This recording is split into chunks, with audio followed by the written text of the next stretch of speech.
Hi friends, എല്ലാവർക്കും നിംഷാസ് കിച്ചണിലേക്ക് സ്വാഗതം. അപ്പൊ നമുക്കിന്ന് തിരുവനന്തപുരം സ്പെഷ്യൽ ആയിട്ടുള്ള ബോളി ഉണ്ടാക്കിയാലോ? അതിനു മുമ്പ് നിങ്ങൾ ആദ്യമായിട്ടാണ് എൻ്റെ ചാനൽ കാണുന്നതെങ്കിൽ ഒന്ന് സബ്സ്ക്രൈബ് ചെയ്തോളൂ കേട്ടോ. സബ്സ്ക്രൈബ് ചെയ്താൽ മാത്രമേ ഞാൻ എൻ്റെ അപ്ലോഡ് ചെയ്യുന്ന വീഡിയോസിൻ്റെ നോട്ടിഫിക്കേഷൻസ് ഒക്കെ തന്നെ നിങ്ങൾക്ക് കിട്ടുള്ളൂ കേട്ടോ.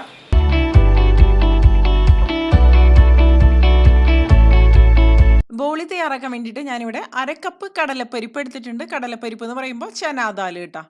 കണ്ടില്ലേ? ഇനി ഇത് നമുക്ക് നന്നായിട്ടൊന്ന് കഴുകിയെടുക്കണം.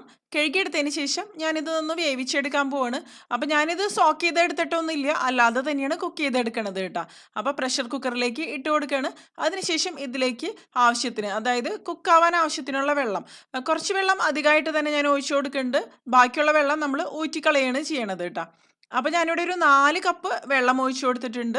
ഇനി നമുക്ക് അടച്ചു വെച്ചതിന് ശേഷം വെയിറ്റ് ഇട്ട് കൊടുക്കുക. പിന്നെ ഒരു മീഡിയം ഫ്ലെയിമിൽ വെച്ചിട്ട് ഒരു 3 വിസിൽ വരണ വരെയാണ് ഞാനിത് കുക്ക് ചെയ്തെടുക്കുന്നത്. കടലപ്പരിപ്പ് വേവണ സമയം കൊണ്ട് നമുക്ക് ഇതിന് വേണ്ടിയിട്ട് മൈദയൊക്കെ ഒന്ന് കുഴച്ചെടുക്കാം. ഞാനിവിടെ അരക്കപ്പ് മൈദയാണ് ഇതിന് വേണ്ടിയിട്ട് എടുത്തിരിക്കുന്നത്. പിന്നെ ഇതിലേക്ക് ഒരു 2 നുള്ളു ഉപ്പ് ചേർത്തിട്ടുണ്ട്. പിന്നെ ഒരു കളറിന് വേണ്ടിയിട്ട് ഒരു 1/4 ടീസ്പൂണോളം അളവിൽ മഞ്ഞൾപ്പൊടി. മഞ്ഞൾപ്പൊടിയുടെ അളവ് കൂടരുത്, കൂടിക്കഴിഞ്ഞാൽ പിന്നെ മഞ്ഞൾപ്പൊടിയുടെ ഒരു ടേസ്റ്റ് വരും കേട്ടോ. ഇനി ഇതിലേക്ക് വളരെ കുറച്ച് അളവിൽ വെള്ളം ഒഴിച്ചിട്ട് ഇത് നമുക്കൊന്ന് കുഴച്ചെടുക്കണം. നമ്മൾ സാധാരണ ചപ്പാത്തിക്കൊക്കെ കുഴച്ചെടുക്കില്ലേ, അതിനേക്കാളും ചെറുതായിട്ട് ഒന്നും കൂടി ഒന്ന് സോഫ്റ്റ് ആയിട്ട് അങ്ങനെ വേണം കുഴച്ചെടുക്കാൻ വേണ്ടിയിട്ട്. അപ്പോൾ നിങ്ങൾക്ക് വേണമെന്നുണ്ടെങ്കിൽ ഇതിലേക്ക് ഫുഡ് കളർ ചേർത്ത് കൊടുക്കാം കേട്ടോ. ഞാനിപ്പോൾ മഞ്ഞൾപ്പൊടി ചേർത്തു എന്നുള്ളൂ. എങ്ങനെയാണെന്നുണ്ടെങ്കിലും ഒരു യെല്ലോ കളറിലാണല്ലോ ബോളി ഇരിക്കുക. ഇനി ഇത് നന്നായിട്ട് തന്നെ നമുക്കൊന്ന് കുഴച്ചെടുക്കണം. ഞാനിപ്പോൾ വളരെ കുറച്ച്, അതായത് ഒരു ചെറിയ അളവിൽ മാത്രമേ തയ്യാറാക്കി കാണിക്കണുള്ളൂ. നിങ്ങൾക്ക് ഇതിനേക്കാളും കൂടുതൽ വേണമെന്നുണ്ടെങ്കിൽ ഞാനിപ്പോൾ എടുത്തതിൻ്റെ ഇരട്ടിയോ അല്ലെങ്കിൽ എത്രയോ വേണമെന്ന് വെച്ചാൽ അതിനനുസരിച്ച് എടുത്താൽ മതി. ഇനിയിപ്പോൾ ഞാൻ വേറൊരു പാത്രത്തിലിട്ടിട്ട് ഇതൊന്നും കൂടി നന്നായിട്ട് കുഴച്ചെടുക്കണം. അല്ലാന്നുണ്ടെങ്കിൽ നിങ്ങൾക്ക് കൗണ്ടർ ടോപ്പിൽ ഇട്ടിട്ടാണെന്നുണ്ടെങ്കിലും കുഴച്ചെടുക്കാം കേട്ടോ. നന്നായിട്ട് തന്നെ കുഴച്ചൊന്ന് സ്മൂത്താക്കി എടുക്കാം. അതുപോലെ തന്നെ ഇതിലേക്ക് നമ്മൾ വെള്ളം ഒഴിച്ച് കൊടുക്കുന്ന സമയത്തും ശ്രദ്ധിച്ച് ഒഴിച്ച് കൊടുക്കുക കേട്ടോ. മൈദയായ കാരണം തന്നെ ഒരുപാട് വെള്ളത്തിൻ്റെ ആവശ്യമൊന്നുമില്ല, പെട്ടെന്ന് തന്നെ വെള്ളം കൂടിപ്പോകാൻ സാധ്യതയുണ്ട്. ഇതിപ്പോൾ ഒന്ന് ഡ്രൈ ആയിട്ടാണ് ഇരിക്കുന്നത്. ഞാൻ കുറച്ചും കൂടി വെള്ളം ഒഴിച്ചിട്ട് ഒന്നും കൂടി ഒന്ന് നന്നായിട്ടൊന്ന് കുഴച്ചെടുക്കണം കേട്ടോ. ഇത് തിരുവനന്തപുരത്ത് മാത്രമല്ല കേട്ടോ പോപ്പുലർ ആയിട്ടുള്ളത്. കേരളത്തിന് പുറത്തുള്ള സ്റ്റേറ്റുകളിലേക്ക് വരുമ്പോൾ, പ്രത്യേകിച്ച് മഹാരാഷ്ട്രക്കാരുടെ ട്രഡീഷണൽ ആയിട്ടുള്ള ഒരു ഐറ്റമാണ് ഈ ബോളി. അപ്പോൾ മഹാരാഷ്ട്രയിലേക്ക് വരുമ്പോൾ ഇതിൻ്റെ പേര് മാറും. പൂരൻ പോളി എന്നുള്ള പേരിലാണ് മഹാരാഷ്ട്രയിൽ ഇത് അറിയപ്പെടുക. അതുപോലെ കർണാടകയിലേക്ക് വരുമ്പോൾ അത് വേറെ പേരിൽ അറിയപ്പെടുക. അതുപോലെ തമിഴ്നാട്ടിൽ എല്ലാ സ്ഥലങ്ങളിലും ഇത് അത്യാവശ്യം പോപ്പുലർ ആയിട്ടുള്ള ഒരു ഐറ്റമാണ്. ഇനിയിപ്പോൾ ഇത് ഞാൻ വേറൊരു പാത്രത്തിലേക്ക് മാറ്റി വെക്കണം. അതിനുശേഷം ഇതുപോലെ ഒന്ന് നമുക്കൊന്ന് ഉരുട്ടിയെടുക്കാം കേട്ടോ. നമ്മൾ സാധാരണ ചപ്പാത്തിയൊക്കെ ഒന്ന് ഉരുട്ടിയെടുക്കണ ഒരു രീതിയിൽ തന്നെ ഒന്ന് ഉരുട്ടിയെടുക്കുക. അതിനുശേഷം ഈ ഒരു പാത്രത്തിൽ വെച്ച് ഞാൻ ഇതുപോലെ ഒന്ന് പരത്തി കൊടുക്കണം കേട്ടോ. അപ്പോൾ ഇതുപോലെ പരത്തി കൊടുക്കുന്നത് എന്തിനാണെന്ന് വെച്ചാൽ നമ്മൾ ഇതിലേക്ക് കുറച്ച് എണ്ണ ഒഴിച്ച് കൊടുക്കാൻ വേണ്ടിയിട്ടാണ്. ഇത് നല്ല സോഫ്റ്റ് ആയിട്ട് മാറണം, നല്ല സ്ട്രെച്ചബിൾ ആയിട്ട് മാറണം. അപ്പോഴായിരിക്കും നമുക്കിത് കറക്റ്റായിട്ട് പരത്തിയെടുക്കാൻ പറ്റുള്ളൂ. കണ്ടില്ലേ, ഈ ഒരു രീതിയിൽ ഞാനിത് ഒന്ന് പരത്തിയെടുത്തിട്ടുണ്ട്. ഇനി നമുക്ക് ഇതിലേക്ക് നല്ലെണ്ണ ഒഴിച്ചു കൊടുക്കണം. അപ്പം ഞാനിവിടെ ഒരു 3-3.5 ടേബിൾ സ്പൂണോളം അളവിൽ നല്ലെണ്ണയാണ് ഒഴിക്കണത്. സാധാരണ രീതിയിൽ, അതായത് ട്രഡീഷണൽ ആയിട്ട് നല്ലെണ്ണ തന്നെയാണ് ഇതിലേക്ക് ഒഴിക്കുക. പക്ഷെ നല്ലെണ്ണ ഒഴിക്കണത് കൊണ്ട് ഇതിന് നല്ലെണ്ണയുടെ ഒരു മണോ അല്ലെങ്കിൽ ടേസ്റ്റോ ഒന്നും തന്നെ വരില്ല കേട്ടോ. ഈ നല്ലെണ്ണ മുഴുവൻ നമ്മൾ ഉപയോഗിക്കില്ല. അവസാനം നമ്മൾ ഈ മാവ് എടുത്ത് മാറ്റണ സമയത്ത് ബാക്കിയുള്ള നല്ലെണ്ണ നമ്മൾ ഉപയോഗിക്കാറില്ല സാധാരണ. ഇതങ്ങനെ മുഴുവനായിട്ട് അങ്ങനെ അബ്സോർബ് ആവുകയൊന്നും ചെയ്യില്ല. ഇനി ഇത് തിരിച്ചിട്ടതിന് ശേഷം വീണ്ടും നമുക്ക് ഇതുപോലെ ഒന്ന് കൈ വെച്ചിട്ടൊന്ന് പ്രസ് ചെയ്ത് കൊടുക്കണം. അപ്പോൾ എല്ലായിടത്തേക്കും ഈ എണ്ണ ആവാൻ വേണ്ടിയിട്ടാണ് കേട്ടോ. ഇനി ഇത് നമുക്ക് മാറ്റി വെക്കാം. അതിനുശേഷം ഇതൊരു 1 മണിക്കൂർ ഇതുപോലെ ഞാൻ വെക്കുകയാണ്. അപ്പോഴേക്കും ഇത് നല്ല സോഫ്റ്റ് ആയിട്ട് തന്നെ വരും. മിനിമം എന്തായാലും ഇതൊരു അരമണിക്കൂറെങ്കിലും സമയം വെക്കുക കേട്ടോ. അപ്പോഴായിരിക്കും ഇത് നല്ല സ്ട്രെച്ചബിൾ ആയിട്ടൊക്കെ വരുള്ളൂ. ഇനി നമുക്ക് കടലപ്പരിപ്പ് കുക്കായിട്ട് വന്നിട്ടുണ്ടോ എന്ന് നോക്കാം. ഇപ്പോൾ 3 വിസിൽ വന്നതിന് ശേഷം കംപ്ലീറ്റ് പ്രഷർ പോയിട്ടുണ്ട് കേട്ടോ. അപ്പോൾ ഇതുപോലെ അത്യാവശ്യം കുറച്ച് വെള്ളം ഉണ്ടായിരിക്കണം കേട്ടോ. ഇനി നമുക്ക് ഒരു കടലപ്പരിപ്പ് എടുത്തിട്ട് ഒന്ന് കൈവച്ച് ഒന്ന് പ്രസ് ചെയ്ത് നോക്കാം. ഒരുപാട് വെന്ത് കുഴഞ്ഞു പോയരുത്. ഈ ഒരു രീതിയിലൊന്ന് എന്താ പറയുക, കുക്കായിട്ട് വന്നാൽ മതി.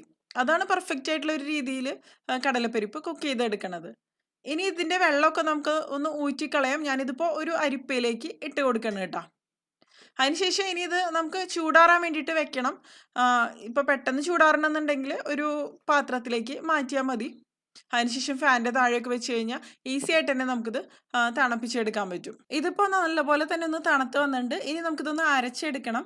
അതിന് വേണ്ടിയിട്ട് ഞാനിപ്പോൾ ഇവിടെ ഒരു മിക്സിയുടെ ജാറിലേക്ക് ഇത് ഇട്ട് കൊടുക്കണം കേട്ടോ. അപ്പോൾ കൂടുതൽ അളവിൽ നിങ്ങൾ കടലപ്പരിപ്പ് എടുക്കണമെന്നുണ്ടെന്നുണ്ടെങ്കിൽ ഒരു ബാച്ചായിട്ട് അരച്ചെടുക്കാൻ പറ്റില്ല. കുറേശ്ശെ കുറേശ്ശെ ഇട്ടിട്ട് അരച്ചെടുക്കുക. കടലപ്പരിപ്പ് നല്ല ഫൈനായിട്ട് തന്നെ നമുക്ക് അരച്ചെടുക്കണം. തരികളൊന്നും ഉണ്ടാവരുത്. തരികൾ ഉണ്ടായിക്കഴിഞ്ഞാൽ നമ്മളിത് പരത്തിയെടുക്കുന്ന സമയത്ത് പുറത്തേക്ക് വരാനുള്ള സാധ്യത കൂടുതലാണ്. അപ്പോൾ വെള്ളമൊന്നും ഒഴിക്കാതെ തന്നെയാണ് തന്നെയാണ് ഞാനിത് അരച്ചെടുക്കണത് കേട്ടോ. നല്ല പേസ്റ്റാക്കി തന്നെ എടുക്കാം. കണ്ടില്ലേ? ഈ ഒരു രീതിയിലാണ് ഞാനിതിപ്പോൾ അരച്ചെടുത്തിരിക്കുന്നത്. ഇതിലിപ്പോൾ തരികളെന്ന് പറയാനൊന്നുമില്ല. നിങ്ങൾക്കിപ്പോൾ തരികളുണ്ടെന്ന് സംശയം ഉണ്ടെന്നുണ്ടെങ്കിൽ ഒരു അരിപ്പയിലൂടെ ഇതൊന്ന് അരിച്ചെടുത്താലും മതി. അപ്പോൾ അരിപ്പയിലൂടെ അരിച്ചെടുക്കുമ്പോഴുള്ള ഗുണം എന്താണെന്ന് വെച്ചാൽ എന്തെങ്കിലും അരയാതൊക്കെ ചെറുതായിട്ട് ഇങ്ങനെ കിടക്കുന്നുണ്ടെന്നുണ്ടെങ്കിൽ അത് നന്നായിട്ടൊന്ന് അരഞ്ഞ് വരും ചെയ്യും. അതായത് ഒന്ന് മാഷായിട്ട് വരും. ഇതിനിപ്പോൾ ഞാനൊരു കടായിലേക്ക് ഇട്ട് കൊടുക്കുകയാണ്. ഇനി ഇതിലേക്ക് ഒരു 2 നുള്ള് മഞ്ഞൾപ്പൊടിയും 1/2 കപ്പ് അളവിൽ പഞ്ചസാരയും ചേർത്ത് കൊടുക്കുന്നുണ്ട്. എത്ര അളവിൽ നമ്മൾ കടലപ്പരിപ്പ് എടുത്തുന്നുണ്ടെങ്കിൽ അത്ര തന്നെ പഞ്ചസാര ചേർത്ത് കൊടുക്കുക കേട്ടോ. അത് നല്ല പെർഫെക്റ്റ് ആയിട്ടുള്ള ഒരു അളവ് തന്നെയാണ്. ഇതിലും മഞ്ഞൾപ്പൊടി നമ്മൾ കളറിന് വേണ്ടിയിട്ട് തന്നെയാണ് ചേർത്ത് കൊടുക്കുക. ഇവിടെയും നിങ്ങൾക്ക് ഫുഡ് കളർ വേണമെന്നുണ്ടെങ്കിൽ ചേർത്ത് കൊടുക്കുക കേട്ടോ. അപ്പോൾ ഇതുപോലെ നമ്മൾ മഞ്ഞൾപ്പൊടി ഇട്ടിട്ട് ഇതുപോലെ മിക്സ് ചെയ്യണ സമയത്ത് ആ മഞ്ഞൾപ്പൊടിയുടെ ആ ഒരു പച്ചമണമൊക്കെ മാറും. ഞാനിപ്പോൾ ഫ്ലെയിം ഓൺ ചെയ്ത് കൊടുത്തിട്ടുണ്ട്. ഇനി ഈ പഞ്ചസാര ഒന്ന് മെൽറ്റ് ആയിട്ട് വരും. അപ്പോൾ ഇത് ഒന്നും കൂടി ഒന്ന് ലൂസായിട്ട് വരും കേട്ടോ. അപ്പോൾ ഇടയ്ക്കൊന്ന് ഇളക്കി കൊടുക്കുക. ഒരു മീഡിയം ഫ്ലെയിമിൽ വെച്ചിട്ടാണ് ഞാനിതിപ്പോൾ ഇതുപോലെ ഒന്ന് ഇളക്കി കൊടുക്കുന്നത്. ഇതിലേക്ക് ഇനി ഫ്ലേവറിന് വേണ്ടിയിട്ട് ഞാനിവിടെ എടുത്തിരിക്കുന്നത് ജാതിക്കയാണ്, അതായത് നട്മഗ്. അപ്പോൾ ഇത് പൊടിച്ചിട്ടാണ് ചേർത്ത് കൊടുക്കേണ്ടത്. ഇതിൻ്റെ പുറം ഭാഗത്തുള്ള ഒരു തൊണ്ടുണ്ടല്ലോ, അത് കളഞ്ഞതിന് ശേഷം ഇതുപോലെ ഇതിൻ്റെ ഒരു ചെറിയ പീസ് മാത്രം എടുത്തിട്ട് ഞാൻ ഈ ഉള്ളിയൊക്കെ ചതയ്ക്കണ ആ ഒരു കല്ലുണ്ടല്ലോ അതിലിട്ടിട്ടൊന്ന് പൊടിച്ചെടുക്കണം ചെയ്യണത്. അല്ലാന്നുണ്ടെങ്കിൽ മിക്സിയിലൊക്കെ പൊടിച്ചെടുക്കണമെന്നുണ്ടെങ്കിൽ കൂടുതൽ അളവുണ്ടെന്നുണ്ടെങ്കിലാണല്ലോ നമുക്ക് പൊടിച്ചെടുക്കാൻ പറ്റുള്ളൂ. അല്ലെങ്കിൽ ഏലക്കായും എല്ലാം കൂടി പൊടിച്ചെടുക്കണതിൻ്റെ കൂട്ടത്തിലിട്ടിട്ട് പൊടിച്ചെടുത്താലും മതി. പഞ്ചസാര ചേർത്തിട്ട് പൊടിച്ചെടുത്ത് കഴിഞ്ഞാൽ ഈസി ആയിട്ട് നമുക്ക് പൊടിച്ചെടുക്കാൻ പറ്റും. അപ്പം ഞാനിപ്പോൾ ജാതിക്ക പൊടിച്ചെടുത്തിട്ടുണ്ട്. പഞ്ചസാര കണ്ടില്ലേ, കറക്റ്റായിട്ട് ഉരുകി വന്നിട്ടുണ്ട്. ഇനി ഇതിലേക്ക് ഈ ജാതിക്ക പൊടിച്ചെടുത്തത് നമുക്ക് ചേർത്ത് കൊടുക്കുക. ഒരു 2 നുള്ള അല്ലെങ്കിൽ മാക്സിമം 1/4 ടീസ്പൂൺ അളവിൽ തന്നെ മതി കേട്ടോ. ഒരുപാട് ഫ്ലേവറൊന്നും വേണ്ട.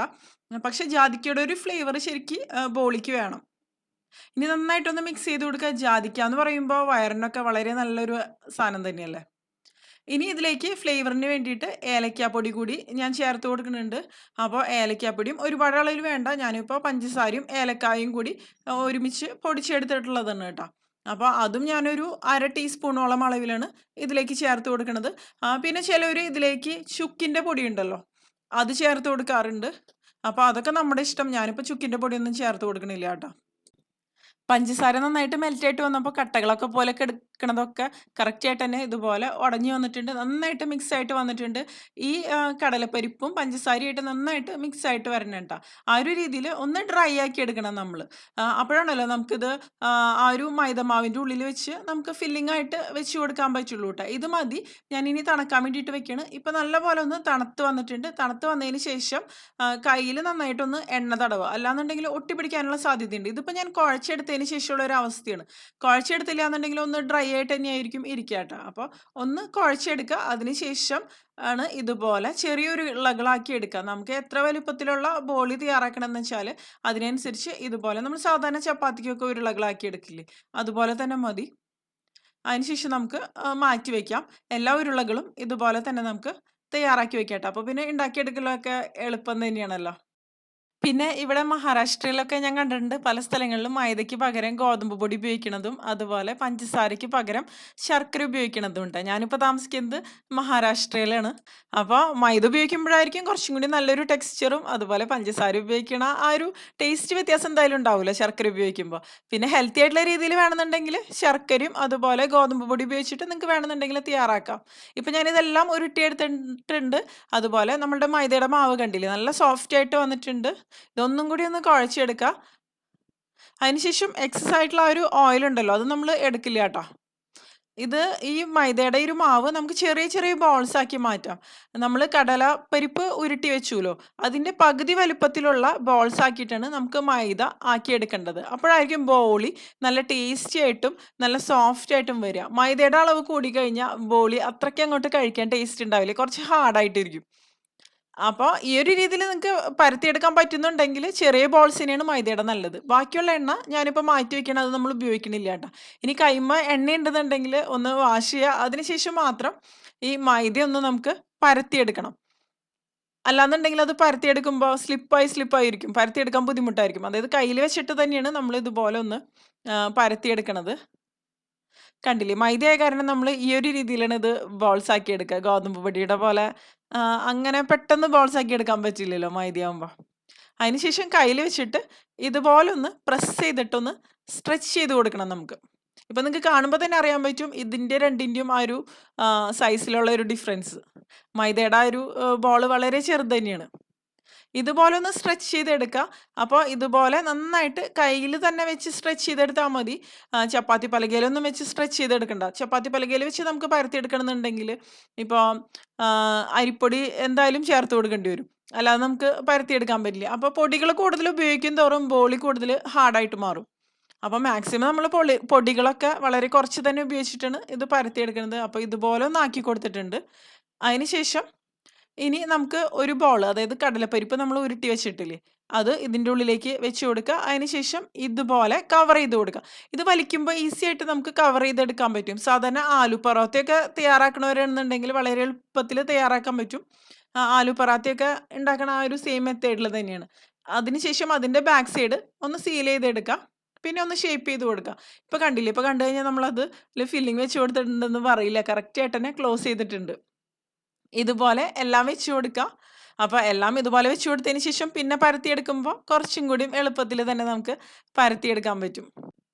ഞാനിപ്പോൾ 2 എണ്ണം മാത്രമേ ഉരുട്ടിയെടുത്തിട്ടുള്ളൂ. അതിനുശേഷം ഇനി എങ്ങനെ ഇത് പരത്തി എടുക്കാമെന്നൊന്ന് നോക്കാം. അതിന് വേണ്ടിയിട്ട് ഞാനിവിടെ അരിപ്പൊടിയാണ് എടുത്തിരിക്കുന്നത്, വറുത്ത അരിപ്പൊടി.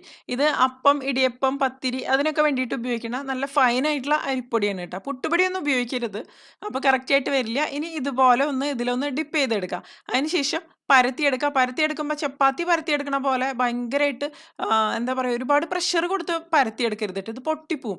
ഉള്ളിൽ നമ്മൾ വെച്ച് കൊടുത്തിട്ടുള്ള ആ ഒരു ഫില്ലിംഗ് ഉണ്ടല്ലോ, അത് പുറത്തോട്ട് വരും. അപ്പോൾ പതുക്കനെ ശ്രദ്ധിച്ച് മാത്രം പരത്തുക. പ്രത്യേകിച്ച് ആദ്യമായിട്ടൊക്കെ തയ്യാറാക്കണമെന്നുണ്ടെങ്കിൽ കുറച്ചും കൂടി ശ്രദ്ധിച്ച് പരത്തുക. അപ്പോഴായിരിക്കും കറക്റ്റായിട്ട് വരിക. അതുപോലെ എല്ലാവരുടെയും ഒരേ തിക്നെസ്സിലോടുകൂടി പരത്തിയെടുക്കാൻ ശ്രമിക്കുക കേട്ടോ. അപ്പോഴായിരിക്കും നല്ല ടേസ്റ്റി ആയിട്ട് വരിക. അല്ലാന്നുണ്ടെങ്കിൽ ഇതിൻ്റെ വശങ്ങളിലൊക്കെ ഹാർഡായിട്ട് ഇരിക്കാനൊക്കെ ഉള്ള സാധ്യത കൂടുതലാണ്. ഇതുപോലെ നല്ല തിന്നായിട്ട് തന്നെ പരത്തിയെടുക്കുക. ഇനി ഇതിപ്പോൾ ഞാൻ മാറ്റി വെക്കുകയാണ്. നല്ല തിന്നായിട്ട് പരത്തിയെടുക്കുമ്പോഴത്തേനായിരിക്കും ടേസ്റ്റി ആയിട്ട് തന്നെ നമുക്കിത് തയ്യാറാക്കി എടുക്കാൻ പറ്റുള്ളൂ കേട്ടോ. ഇനി അടുത്ത ബോളിയും നമുക്ക് ഈ ഒരു രീതിയിൽ തന്നെ നേരത്തെ ചെയ്ത പോലെ തന്നെ ഒന്ന് പരത്തിയെടുക്കാം. അപ്പോൾ ഷേപ്പിനേക്കാളും ഇമ്പോർട്ടൻസ് നല്ല അടിപൊളിയായിട്ട്, അതായത് നല്ല തിന്നായിട്ട് ഇത് പുറത്തേക്കൊന്നും വരാതെ പരത്തിയെടുക്കുക എന്നുള്ളത് തന്നെയാണ് കേട്ടോ. അപ്പം ആദ്യമായിട്ടൊക്കെ ചിലപ്പോൾ ചെയ്യുമ്പോൾ അത്ര കറക്റ്റായിട്ട് വരണമെന്നില്ല. 1, 2 പ്രാവശ്യമൊക്കെ തയ്യാറാക്കി വരുമ്പോൾ കറക്റ്റായിട്ട് തന്നെ വന്നോളൂ ഇത്. പിന്നെ നമ്മൾ അരിപ്പൊടിയിൽ ഇതുപോലെ ഡിപ്പ് ചെയ്തെടുക്കണ സമയത്തും ഒരുപാട് അരിപ്പൊടി ഉപയോഗിക്കാതിരിക്കുക. ജസ്റ്റ് ഒന്ന് അരിപ്പൊടിയിൽ മുക്കിയെടുക്കുക. അതിന് ശേഷം എക്സസ് ആയിട്ടുള്ള ആ അരിപ്പൊടി ഒന്ന് തട്ടിക്കളയുക. അതിന് ശേഷമാണ് പിന്നെ നമ്മൾ പരത്തിയെടുക്കേണ്ടത്. അതിന് ശേഷം പരത്തിയെടുത്തതിന് ശേഷമാണെന്നുണ്ടെങ്കിലും ബാക്കിയുള്ള, അതായത് കൂടുതലായിട്ടുള്ള അരിപ്പൊടിയൊക്കെ ഒന്ന് തട്ടിക്കളയുക. പിന്നെ നമുക്കത് കുക്ക് ചെയ്തെടുക്കാം. ഇനിയിപ്പോൾ ഞാനിതൊന്ന് കുക്ക് ചെയ്ത് കാണിക്കാം. ഇതും നല്ല അടിപൊളിയായിട്ട് തന്നെ വന്നിട്ടുണ്ട്. തീരെ പുറത്തോട്ടൊന്നും വന്നിട്ടില്ല. അത്യാവശ്യം വലിപ്പമുള്ള ബോളി തന്നെയാണ് നമ്മൾ തയ്യാറാക്കി എടുത്തിരിക്കുന്നത്. അപ്പോൾ ഞാനിവിടെ ഒരു തവ എടുത്തിട്ടുണ്ട്. തവ നന്നായിട്ട് ചൂടായിട്ട് വരുമ്പോൾ നമുക്കിതിലേക്ക് പരത്തിയെടുത്ത ബോളി ഇട്ട് കൊടുക്കുക. ഒരുപാട് സമയമൊന്നും ഇത് കുക്ക് ചെയ്തെടുക്കേണ്ട ആവശ്യമില്ല കേട്ടോ. നമ്മൾ ചപ്പാത്തി കുക്ക് ചെയ്തെടുക്കണ പോലെ തിരിച്ചും മറിച്ചും അങ്ങനെയൊന്നും ഇട്ട് കൊടുക്കേണ്ട ആവശ്യമൊന്നുമില്ല. ഇതിന് തിന്നായിട്ടുള്ള ഒരു ലെയർ മാത്രമേ ഉള്ളൂ മൈദയുടെ. ബാക്കി ഉള്ളിലുള്ള ഫില്ലിംഗ് എന്ന് പറയുന്നത് ഓൾറെഡി കുക്കായിട്ടുള്ളത് തന്നെയാണ്. അപ്പോൾ പെട്ടെന്ന് തന്നെ തിരിച്ചിട്ട് കൊടുക്കുക. അല്ലാന്നുണ്ടെങ്കിൽ ഈ ബോളി ഹാർഡായിട്ട് മാറാൻ സാധ്യതയുണ്ട്, ഒരുപാട് സമയം നമ്മൾ വേവിച്ചെടുത്ത് കഴിഞ്ഞാലും.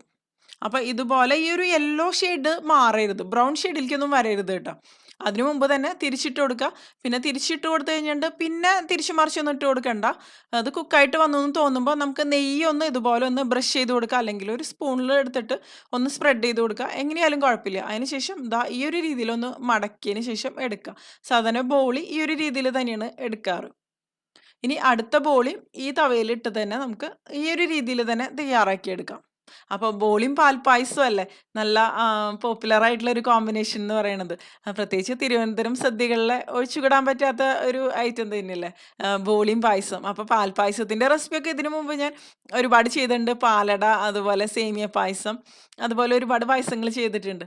അപ്പോൾ അത് കാണണമെന്നുണ്ടെങ്കിൽ നിങ്ങൾക്ക് കണ്ടു നോക്കാട്ടോ. ഞാൻ ലിങ്ക് ഡിസ്ക്രിപ്ഷൻ ബോക്സിൽ കൊടുക്കാട്ടോ.